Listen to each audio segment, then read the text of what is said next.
everything you need to build, manage, and scale efficiently. VPS, Virtual Private Servers. Our VPS solutions are built for performance, stability, and full control. Whether you're running websites, applications, or custom systems, you get a secure and flexible environment that can scale with your needs. Domains. Secure the perfect domain for your brand and establish a strong online presence with reliable domain options. WHM, Web Host Manager. Take full control of your hosting environment with WHM.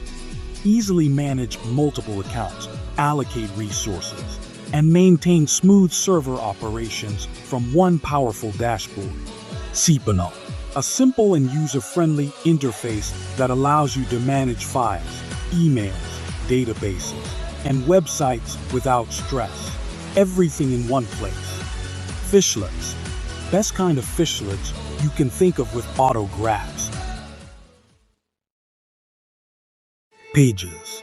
Different types of pages available, from basic setups to more advanced live panels, depending on your needs. Links. EvilJinx link, custom links tailored to your requirements. Just describe what you want, and our tech team is always ready to deliver. Leads. Access to numbers, emails, and business leads. Simply specify the type of leads you need. SMTP set to hit every inbox. We have different servers for different inbox. Letter. Well, encrypted letter. Senders and mailers. Complete mailing solutions to support your campaigns and communication needs. This video is only a brief overview. There are many more tools and systems available, far too many to list here. To keep things simple and focused, I've highlighted just a few. There's a whole range of tools we didn't even get into, like validators, extractors, sorters, mail vault systems, and much more. The list goes on, but for the sake of keeping this video short and straight to the point, we'll stop here. When I say any tool, I mean it. Whatever madness you can think of, just give us a clean description. Our team will design and build it fast, clean, and built to perform. Our work is authentic, built for performance, and valued accordingly. I'm not here to take your money. I'm here to build and dominate the market. I have a $1 billion dream, not a $1,000 mindset.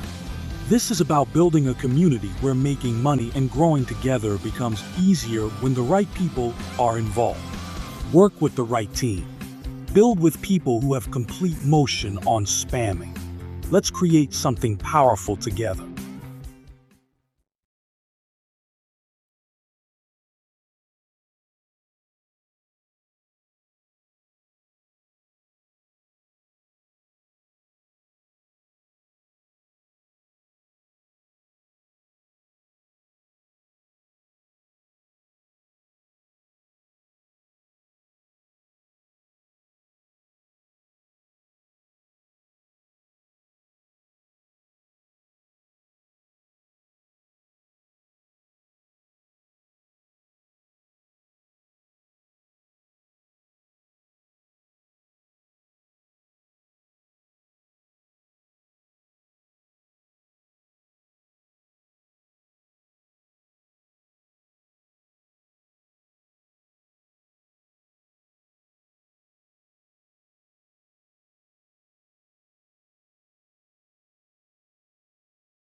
Fighting. I spent a lot of time deciding where to start this course, and I finally chose BEC, Business Email Compromise, because that's where my main focus is right now. Since it's part of my daily activities, every morning I'm setting something straight in my field. It allows me to give a proper explanation of what is 100%, what is 80%, and even what is 0%. Because trust me, every day I'm troubleshooting something. Sometimes it works perfectly, sometimes it doesn't, but that's how you really learn. This video will be one of the most impactful pieces of content you'll watch on spamming, so stay till the end. Don't skip, and don't forget to like and subscribe. Before we get into the practical side, it's important to understand what BEC stands for. BEC means Business Email Compromise. That's the full meaning. Now you might ask, how do you compromise a business through their email? Well, I'll tell you. BEC refers to attacks where a company's email system is compromised and then used as an entry point to access sensitive business information or internal communication. In simpler terms, it's when attackers gain access to a company's internal interactions through their email system. Most companies, easily over 80%, rely heavily on email for their daily operations. Because of that, gaining access to just one legitimate company email can expose a much wider network. Attackers often exploit trust by sending seemingly legitimate messages or documents.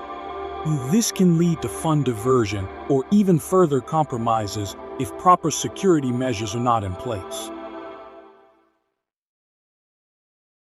With access to just one company email address, there is a strong possibility of reaching many others within the same organization.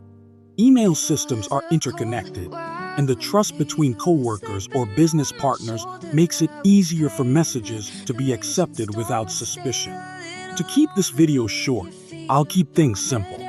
Let me give you a quick illustration of how one compromised email can potentially expose multiple accounts.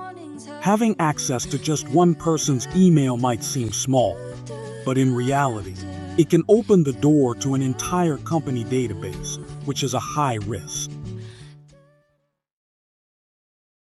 Let's say Mr. A's email account is compromised within an organization.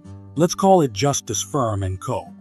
Now, in this company, there are other workers with different roles and positions. Let's label them Mr. B, Mr. C, Mr. D, Mr. E, and Mr. F, and out of all of them, Mr. F is the accountant, smiling, money control, every attacker's favorite target. Now, if you gain access to Mr. A's mailbox, you doesn't just rush in immediately. You take time, minutes, hours, days, or even months to study everything. You go through existing email threads, observe how people communicate, the tone they use, the type of documents they normally share, and even their email signature. With all this information, they can craft a message that looks very familiar and trustworthy, something simple, like a routine document request, and send it to Mr. F. Because it appears to come from someone Mr. F already works with, and it follows a normal communication pattern, there's a high chance he will open it without suspicion and follow the instructions attached. That could lead to another compromised account. And the same risk applies to Mr. B, Mr. C, Mr. D, and Mr. E. This is how a single email breach can spread across an entire company, one account at a time. That explanation about BEC was very straightforward and easy to understand for me. However, I'm not ruling out the fact that some people may find it hard to understand or may learn more slowly. So, for those who are getting confused, just hang on. This is only the theory part. We're still going to go a bit more in depth, and there will also be a practical class. As we move forward with the video, everything that doesn't make sense right now will start to make a lot more sense. I totally understand that not everyone is a fast learner, and trust me, it's not a problem to be a slow learner. The most important thing is that no matter how long it takes, you make sure you understand it, even if it means going over it again and again. You can't imagine how many times winners retried before achieving success. Whether you're fast or slow, you can still be a winner. So, if you're having trouble following this video, or nothing is making sense, and you genuinely want to learn, feel free to reach out to me. Just note that spamming comes with a cost, so please don't come begging. For those who are following along, let's keep going. This video will give you a good template of what the program is about. So when you reach out to me, we'll have a lot to talk about. I've been a slow learner myself, though mine had a reason. I used to get easily distracted by things. But the moment I understood how my brain works, I became much better. I mean, really good. I shared this short story to let you know that I can relate to every condition and understand how to handle each one as it deserves.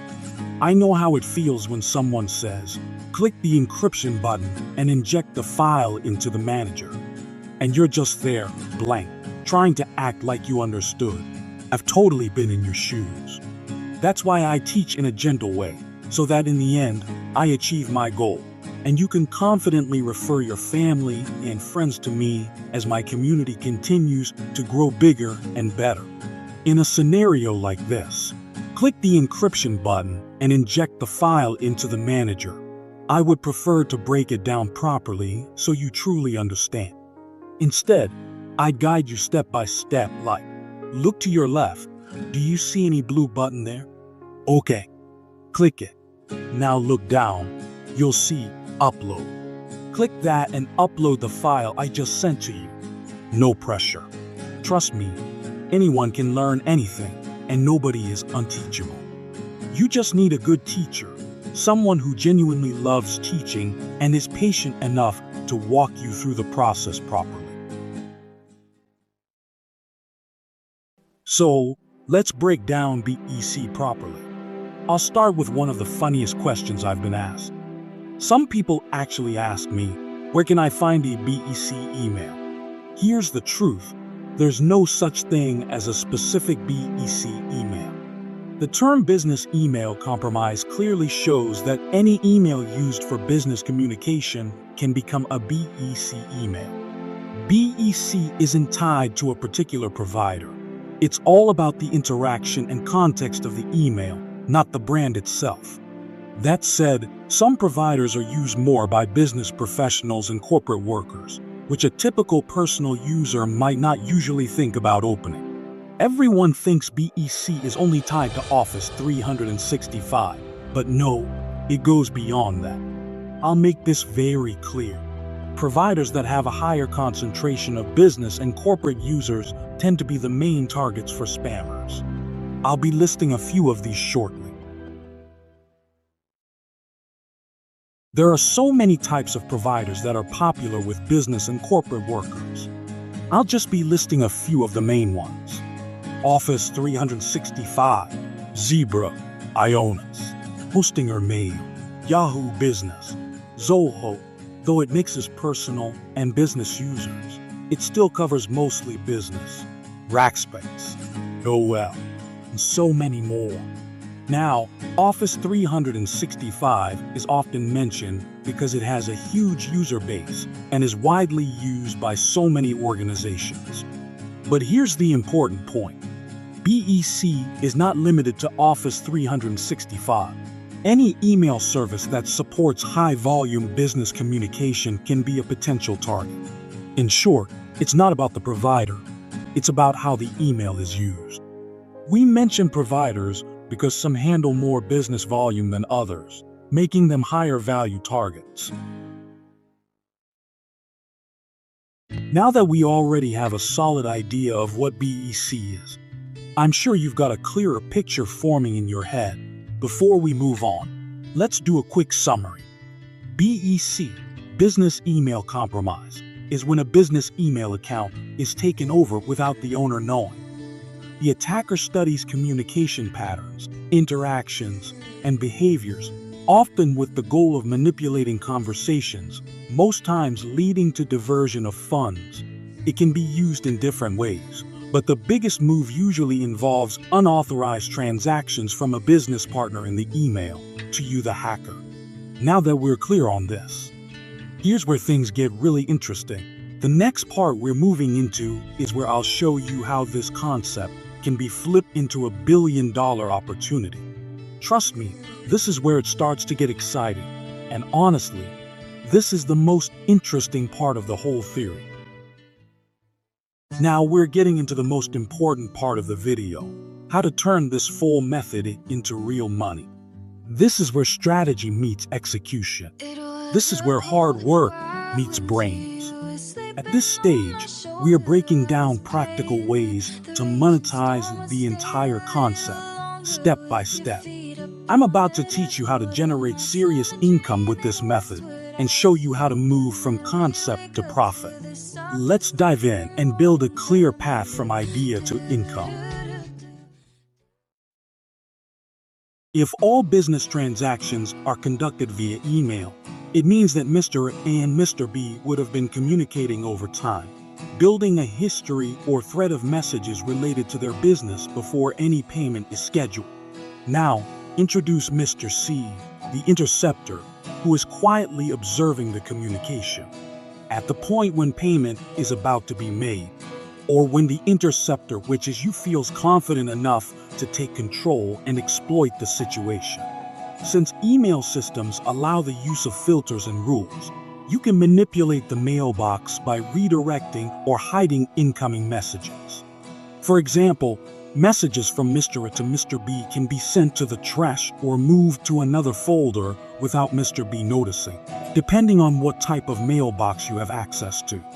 At this stage, the normal flow of communication is disrupted.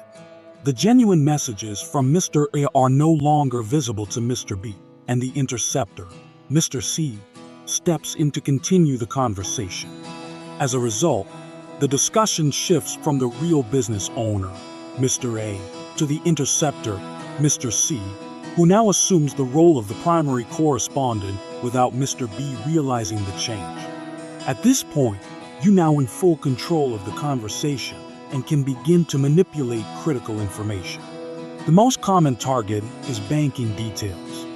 Once control is established, the attacker can present updated payment instructions, making it appear as though the legitimate party has changed their bank account.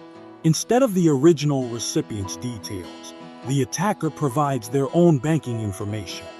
As a result, when payment is made, the funds are redirected to the attacker's account rather than the intended recipient. There are other possible manipulations, such as changing the delivery address for goods or redirecting where checks are sent. However, for now, the main focus is on the funds. You might be wondering whether the person would notice a difference in the account name. The answer is no. In most cases, there would be no visible name difference and no immediate reason for suspicion. I'll go into this in more detail during a personal class.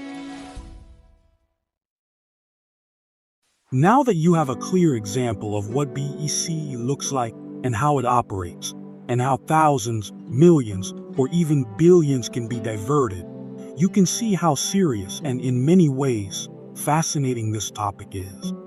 I could go on and on about it, but we need to keep this video concise so it doesn't become too long or boring. Next, we'll move on to the theory aspect, how BEC access, logs, is obtained. Before we dive into the practical process, let's first cover the final part of the theory section, what tools are involved and how BEC access, logs, is obtained. BEC email logs are often obtained through spamming. As you already know, spamming is the act of sending large volumes of unsolicited messages, usually via email, messaging platforms, or social media, to a wide number of recipients without their consent, with the goal of retrieving or delivering specific information. While explaining how spamming works, I will also be listing the tools involved and explaining their purposes. This will help you understand how these tools work together collectively and the kind of results they can produce. Spamming, especially in this context, is quite technical. The first thing to understand is that before any spam activity begins, the focus is often on creating deceptive link, also called phishing link. This usually involves imitating trusted platforms. For example, if the target is a well-known service like a bank or email provider, let's say Chase Bank or BOA or AR, Office 365, and so on, you have to create a direct replica of their original site. Since we are focusing on BEC, the key element here is imitation. Attackers rely heavily on creating an environments that closely resemble legitimate ones. These are designed to look familiar and trustworthy, so that victims feel comfortable enough to engage or share sensitive information. In simple terms, the success of this method depends on how convincing the imitation is. If it looks real, people are far more likely to trust it. What you need to create a fake imitation site includes a few key components. Hosting service. This could be a VPS, cPanel, cPanel, or any hosting environment where the site will be stored and made accessible online. Script or template. These are pre-built files or code, such as page templates, that help replicate the look and structure of a legitimate website. This can be a PHP-based page, a JavaScript-based page, or a fishlet, depending on the method being used. Domain name. This is the web address used to access the site, often chosen to closely resemble a real and trusted domain to appear convincing. The second step we will be working on is the letter. After creating the link, you don't just start sending it out to people. Obviously, nobody will want to click a link if they don't know its purpose or what it is for. So, you need to support the link with a letter explaining why they should click on it. The letter can be in any format, such as PDF, zip, HTML, or TXT. The main purpose of the letter is to inform the recipient and clearly explain the reason why it is important to click the link. Now, we will be using an HTML letter as an example. After creating a professionally designed HTML letter, it should have a properly structured layout that supports logos, images, and branding elements.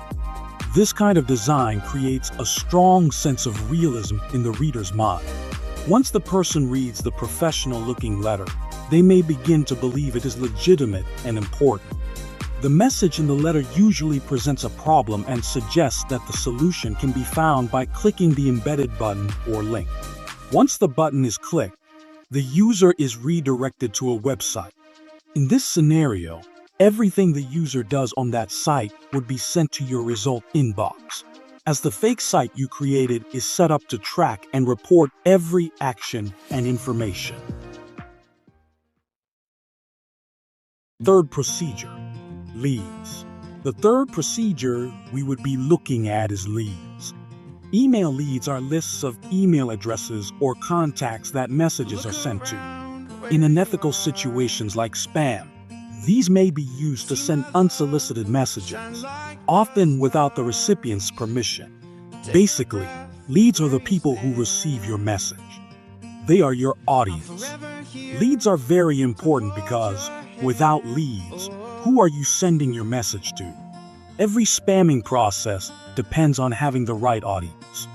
In BEC, the focus is on getting relevant and verified contacts. For example, business emails that are appropriate for professional communication or transactions. Getting good results really depends the kind of leads you have. Fourth tool, validator and sorter. The fourth tool we would be dealing with is validator and sorter. As the name implies, it helps to validate and sort email addresses. This is a very easy term to understand. Email validator. An email validator is a tool that checks if an email address is real, correctly formatted, and valid. It helps you know if an email address will work or not. Example of validation. You type test@gmail.com/valid. You type test@gmail.com. Forward arrow, not valid. Email sorter. An email sorter is a tool that organizes emails and groups them based on their mail servers, MX records. It sorts email addresses by identifying which server they belong to and grouping them accordingly. Example of sorting, MX records. If you check MX records for a Rackspace customer, you would see mx1.emailserver.com, mx2.emailserver.com. This is because emailserver.com is Rackspace's mail server system, so the sorter recognizes Rackspace using that server, so every email with this emailserver.com, it grouped them as Rackspace as they are Rackspace. The sorter groups emails under the same server, so they are organized and processed correctly. Simple summary. Validator forward arrow checks if an email is real or correct. Sorter forward arrow organizes emails based on their mail servers. Fifth topic, Mailer and SMTP. In this topic, we would be discussing Mailer and SMTP and how they work together. Mailer. A mailer is a tool or system used to send emails to one or many people at the same time. It is an email sending application, software, or system used to compose, manage, and distribute electronic mail to one or multiple recipients, often supporting bulk email delivery, automation, and campaign management. Simply put, a mailer is the application used to send bulk emails. SMTP, Simple Mail Transfer Protocol.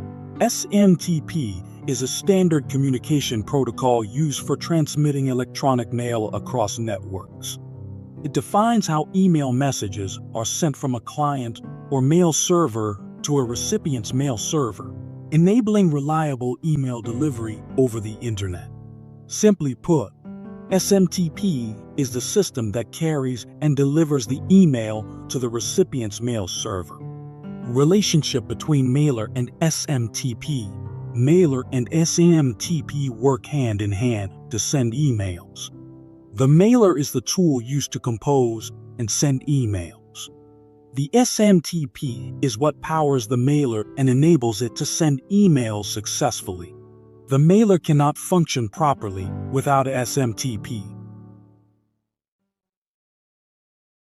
Example of how they work together. You write and send an email using a mailer, bulk email tool. The mailer passes the email to SMTP. SMTP delivers it to the recipient's mail server. The email is then placed in the inbox, spam, or rejected depending on server rules. Key understanding: SMTP is the power behind the mailer. Without SMTP, the mailer can prepare emails but cannot send them. SMTP is a powerful email delivery system that controls how and where an email is delivered, helping determine whether a message reaches the inbox, spam folder, or gets rejected by the receiving server. Simple summary: mailer equal tool used to send emails. SMTP equal system that delivers emails. Together equal, they make email sending possible. Now we will be shifting gears to the practical part of this class, since we've completed the theory. However, before we conclude and begin the practical session, I'd like to summarize the entire process by connecting everything we've covered so far, so it all makes better sense. From when the victim clicks the link, you would know because you would be notified and can see type of device the victim is using. Every info entered and cookies to bypass too far would be captured. Now that the link is available, a clear letter should be included to inform the victim of its purpose. This is where the message becomes important. It explains why the link is being provided and what the victim should expect and procedures to follow. The link should be embedded within a button in the letter so that when the victim clicks it, they are redirected to the cloned website. The letter ensures the victim understands the reason for the action. If you already have your link embedded in a letter, the next step is who to send it to, and that should be the victims. This is where leads comes up, people to send the letter to. Now that everything is set, the embedded letter with the link and the leads, the next step is to determine the quality of those leads and identify where they belong. How can you tell if the leads are valid? How do you know whether they are associated with platforms like Ionis, Hostinger, Outlook, or Zoho? This is where sorting and validation come into play. These tools and processes help organize the leads, verify their authenticity, and categorize them correctly, ensuring you are working with accurate and reliable information. Now that everything is in place, verified leads and a well-prepared letter with an embedded link, the next step is distribution. To reach victims effectively, the message can be sent using a mailing system and SMTP service. These tools allow you to deliver emails at scale, whether to thousands or even hundreds of thousands of recipients, depending on your needs. It's important to ensure that the sending process is properly configured, compliant with email regulations, and optimized for deliverability so that the messages reach the intended inboxes efficiently and responsibly. This is a strong summary. While the full process goes far beyond this, it's a solid starting point and an important tool for getting anyone up and running.